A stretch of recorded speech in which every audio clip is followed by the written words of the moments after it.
Hello ladies and gentlemen, welcome back to your Farming Simulator 17 mod spotlight, where today we're having a look at the John Deere S670 pack that was released on the mod hub yesterday, or on Monday. Keep forgetting this video isn't going up like straight away. So in the pack you get a John Deere S670, which you can have normal front tires on, a crawler track on, or dual front wheels on. You also get a lovely 635R header and a Zern, I've forgotten the model number. Does it say? Zern 550? Yeah, Zern 550 trailer. Something that I noticed about this straight away was, number one, there's no corn header. Which I don't think is going to be very helpful for the way this map is currently set up, so I'm just going to have a quick nose around and see if I can teleport or drive around somewhere close by, hopefully, to get a crop that I can harvest. There's this canola field. Now I'm only going to bring one combine over because they're all going to do pretty much the same thing. Let's just buy this field real quick. And we'll be driving the combine over as fast as we can. It's going to be a good test of how fast the combine can go. We will have the header on the trailer. The first thing that I notice about these combines is they do kind of, if I were to buy, we'll say the New Holland CR1090 here. If I were to buy this, the John Deeres do stand out as being almost unnecessarily bright green. They look like they potentially are actually a convert, and I think they may be. I'm not going to say for sure. I think they might be a convert from Big Boss Modding's S670 from back in FS. I want to say FS13. Now, obviously, they've had a bit of remodeling done and a bit of reworking done, but the suspicion remains. This does have IC. This does not have IC. So let's light her up fully. 3 levels of lights and beacons. There is a light on the pipe itself, so let's get this hooked up to the header and we'll bring this one over. Looks like the speed's going to be about 32-33 kilometers an hour. This is I hope this thing can pull the header trailer, because otherwise I'm going to have some issues. RainbowDave, organized as always. How big is the header actually? I never actually checked that. It is a 10.7 meter header. That's quite the big header for, you know, the only one that comes with the pack. What I'm going to do as well is I'm going to get this all hooked up like this. I'm kind of hoping that the header trailer has a lock script of some description. Judging by that, it might not. I'm going to have to pull it back now. Hold on, Dave. So let's just press Control D and see if this thing looks like fully dirty. Hang.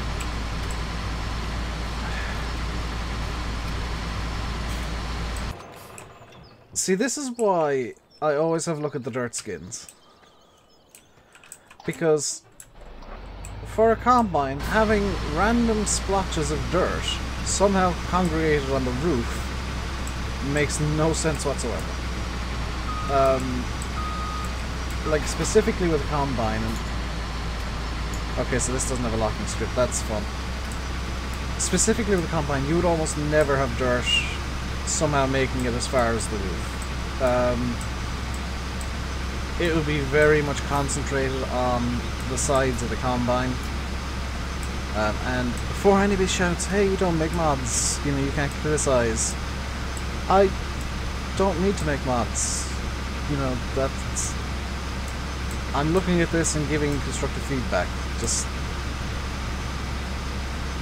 You know... I'm not ripping it to shreds, I'm not saying it's terrible, I'm saying the dirt skin might need looking at. Because there is a definite improvement that can be made. It doesn't currently make sense. I would like if it was tweaked so that it was primarily along the sides and mainly along the wheels. Like in, if you watched yesterday's video, I showed off Ago's John Deere 7R pack from Mod Hoster.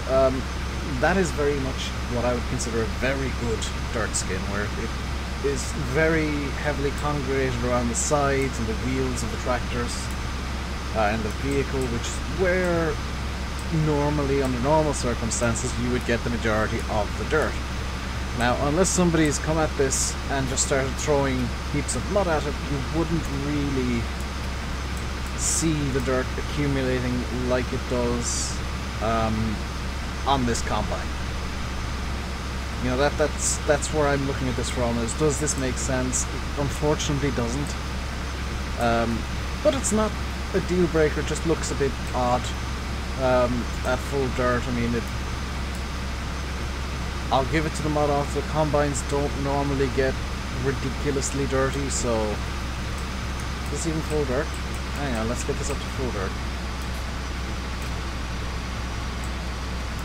That's where it was. Yeah, like full dirt doesn't make much sense. But like I said, you know, the combines wouldn't get too dirty in real life. They'd maybe get under normal use in dry fields, which would, I would argue, would be normal use. But they'd maybe get a bit dusty. And you might get caught out once or twice having it going along a wet, muddy road or something. So unfolded, this thing looks quite nice. You can see into the top of the grain bin. It is quite a large grain bin. How much does this thing hold? That looks like a huge grain bin. 14,000 litres, just slightly less than the CR1090, but you're getting it for about 80,000 less almost. I've got to unfold the header as well, apparently, to get the dividers out. And that was a bit worrying, the fact that the entire combine kind of jumped downwards when I started and lowered the header. Dividers have now magically turned into rape knives, as they tend to do in farm sim. And it is custom made rape knives for John Deere, which is really nice. Canola knives or OSR knives, or whatever you want them to be. My point is that the knives are custom made for this mod, not the kind of odd yellow, red ones that every in-game vehicle, or every in-game header uses, because that's the only model that Giants have for the knives. Because the knives for canola are technically an attachment you put onto the front of the harvester, so it makes sense that in game, you know, you'd have one specific set that you just have. And it makes sense that with a John Deere combine you would have the accessory kit, which would include a John Deere set of rape knives, especially if you've got OSR coming. You know, you're planning on growing SR on your farm. So that's not something I'm going to criticize. It's actually something that I admire, is the fact that it makes sense. So in terms of harvesting, this thing looks pretty nice. All the particle systems are there, particularly like how dense the crop looks in the header. Header's animation looks to be running at about roughly 30 FPS, maybe a bit less. Which is the thing, by the way, header animations tend to work at about 30 FPS. Whereas everything else in the game is inexplicably animated. 60, header tends to go 30. There are no log errors with this. The log errors you're seeing there are from the Ego mods. These have no log errors whatsoever. Completely clean in the log. So, I mean, there's no real criticism level at this. I do need to, however, check how this unloads, because there are a few combines that unload a bit weirdly, I've noticed. So let's just turn off the combine here. And get the pipe out. I'll get really quickly a... just because it's going to be a little bit of a drive, a fast track. And it doesn't matter what trailer I get, I'll be saying it immediately afterwards. So let's get the E0801. Or E8041 even. Little Brantner. So this is going to look a bit silly, shuttling itself over to the field, but it'll work mostly, for the most part, maybe. And it's just to see where the unload trigger is for the combine. So I'm not too fussed about it looking silly. It's just to see if the unload trigger makes sense or if it's a bit odd. Or even just simply what kind of unload trigger it has, because some combines have unload triggers that are directly below the end of the spout. Some combines have unload triggers which are kind of offset a bit, because in reality you would have kind of a curve with certain pipe designs. Now that John Deere pipe on the S670 does look like it's one that you will just be needing to go straight under the end of the pipe and cut through over here, cut through the grass. And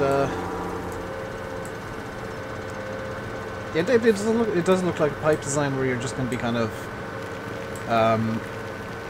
straight under the end and you'll be fine, but it's always best to check. While I'm driving over, I just want to say I do think that the textures are maybe a bit too green. I don't think that's quite John Deere green.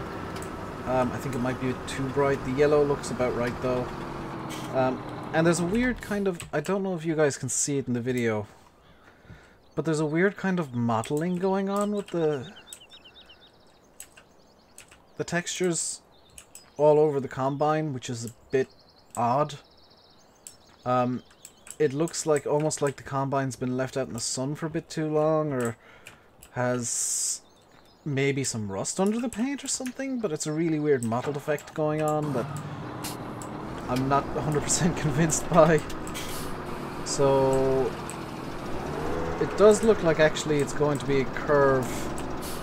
Yeah, it's a curve trigger, so can I get anything up there? No. You do need to come out from the combine, the end of the trailer, or the end of the pipe a small bit, just to ensure that you get the trigger properly for unloading your grain. But that is going to do it for today, guys. It's a mod that, if you like John Deere's and you like having fire hazards on your farm, which John Deere combines certainly are, they've got a great habit of catching fire at random, then maybe you want to have a look at it. Maybe you'll also want to have a look at a fire truck mod. But I'll leave it there, guys. I'll leave it by saying I've been RainbowDave. You've been watching your Farming Simulator 17 Mod Spotlight. Until next time, stay safe and goodbye.